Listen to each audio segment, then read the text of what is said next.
Renungan di hari Selasa 29 September 2020 tertulis di dalam Yesaya 57 ayat 16. Aidang rodi saliling nililingna au mabadai jaladang tuktong au mangarimasi.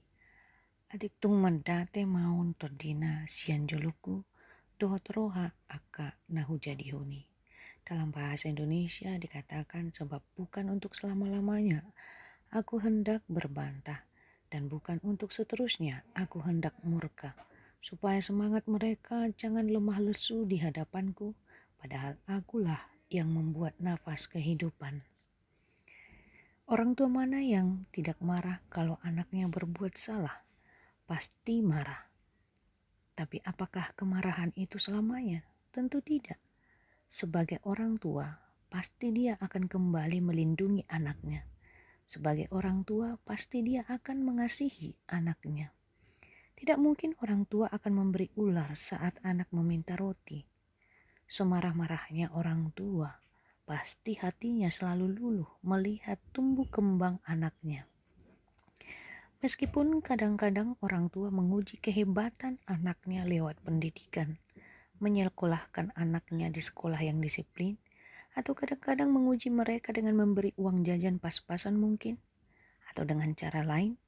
Tetapi bagaimanapun itu, cara orang tua mengasihi anaknya agar kuat dan luar biasa menghadapi kehidupannya sekarang dan kelak. Karena orang tua selalu mengasihi anaknya. Sesungguhnya Allah tahu dan mengenal umat pilihannya bangsa Israel. Allah murka pada bangsa Israel karena bangsa itu tegar tengkuk. Keterbuangan mereka ke Babel adalah salah satu bentuk cara Tuhan mengingatkan, menguji, menguatkan, memulihkan hati umatnya, mengingat kesetiaan dan kasih Allah dalam sejarah perjalanan hidup mereka. Pembuangan itu merupakan cambuk bagi mereka agar tidak mudah goyah, tidak khawatir, tidak lembek dan murah-murah merdadi, tidak cengeng, tetapi menjadi orang kuat dan dewasa iman dalam menyikapi apa yang terjadi dalam hidup mereka. Dan lihat, tidak selamanya Allah membiarkan umatnya dalam situasi itu. Tidak selamanya Allah murka kepada umatnya. Dan tidak selamanya Allah berbantah kepada umatnya.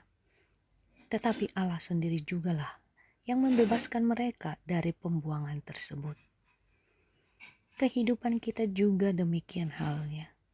Ketika banyak persoalan hidup, apakah sengaja atau tidak, kita bergumul dengan pekerjaan, kita bergumul dengan rumah tangga, kita bergumul dengan anak-anak, bahkan tetangga kita.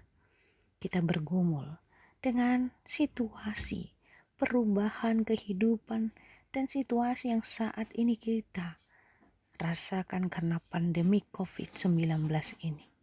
Dalam hal ini kita diingatkan bahwa tidak selamanya Allah membiarkan kita dalam situasi tersebut.